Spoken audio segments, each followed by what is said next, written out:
اور موتی تلاش کر کے ہی دم لوں گا۔ نہیں بھائی جان، مت جائیے، معصوم نے روتے ہوئے کہا۔ آپ ہی پتھر کے بن جائیں گے تو میں اکیلا رہ جاؤں گا۔ مگر بہادر شہزادہ نہ مانا اور چل دیا۔ بہادر بڑے انہباق سے موتی تلاش کر رہا تھا، درختوں کو جڑوں سے اکھاڑ کر پھینک رہا تھا، چٹانوں کے ٹکڑے کر دیے، لیکن سب محنت اکارت گئی۔ شام تک صرف 200 موتی تلاش کر سکا۔ وہ گرنے لگا۔ کوئی بات نہیں، بقیہ کل تلاش کر لوں گا۔ لیکن شہزادہ کل کا سورج دیکھ نہیں سکا، کیونکہ وہ بھی پتھر کا بن گیا تھا۔ صبح ہوئی۔ معصوم شہزادے نے کروٹ بدل کر آنکھ کھولی۔ اس کا خرگوش بھی اٹھ بیٹھا۔ اسے یقین تھا کہ بہادر بھی پتھر کا بن گیا ہوگا۔ اسے بہت دکھ ہوا۔ دل میں کہنے لگا، میں پتھر کا نہیں بنوں گا۔ بلا سے انعام نہ ملے، لیکن میرے بھائی وہ اصل صورت میں کیسے آئیں گے؟ جب تک تینوں کارنامے انجام تک نہیں پہنچیں گے، کوئی بھی اصل صورت میں نہیں آئے گا۔ اب یہ کام تو مجھے ہی کرنا ہوگا۔ میرے دونوں بڑے بھائی، ایک کتنا عقل مند، دوسرا کتنا بہادر، جب وہ دونوں ناکام ہو گئے تو میں کس طرح کامیاب ہو سکوں گا؟ پریشان حال معصوم شہزادہ جنگل کی طرف روانہ ہوا۔ درخت کے تنے پر بیٹھ کر رونے لگا۔ اچانک اسے ایک مدھم سی آواز سنائی دی۔ شہزادہ چوک پڑا اور ادھر ادھر دیکھنے لگا۔ معصوم شہزادے، میں ہوں چیونٹیوں کی رانی۔ تم نے اپنے بھائیوں سے میری جان بچائی تھی، اس کے صلے میں تمہاری مدد کروں گی، اور موتی ڈھونڈنے میں تمہاری مدد کروں گی۔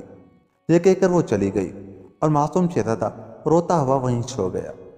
جب اس نے آنکھ کھولی تو دیکھا اس کے آگے سارے موتی رکھے ہوئے تھے۔ اس نے وہ موتی اٹھائے اور محل واپس آ گیا۔ اس نے کھانا کھایا اور سو گیا۔ صبح جب اس کی آنکھ کھلی، شہزادہ پھر تحریر پڑھنے لگا، جس میں دوسرا سوال یہ تھا کہ تمہیں ایک کنجی تلاش کرنی ہے۔ اگر شام تک وہ کنجی تلاش نہ کر سکے تو تلاش کرنے والا پتھر کا بن جائے گا۔ شہزادہ جنگل کی طرف چل پڑا اور اس تالاب کے کنارے جا کر بیٹھ گئے اور سوچ سوچ کر رونے لگا اور دل میں کہنے لگا، اگر مجھے تیرنا آتا تب بھی یہ کام میرے لیے بہت مشکل ہوتا۔ اور کہنے لگا، اب تو یقیناً میں پتھر کا بن جاؤں گا۔ چوٹی رانی بھی میری مدد نہ کر سکے گی، لیکن میں تو تمہاری مدد کر سکتی ہوں۔ پیچھے سے آواز آئی۔ معصوم نے مڑ کر دیکھا، ایک بدک تیر رہی تھی۔ کیا بدک بھی بول سکتی ہے؟ معصوم نے پوچھا۔ میں بدک رانی ہوں، اور رانی ہونے کے ناطے مجھے بہت کچھ کام انجام دینا ہوتا ہے، اور اللہ جسے چاہے اسے قوت گویائی عطا کرتا ہے، اس لیے میں بول سکتی ہوں۔ کیوں رو رہے ہو؟ سورج غروب ہونے سے پہلے ایک کنجی تلاش کرنا ہے جو اسی تالاب میں گم ہے۔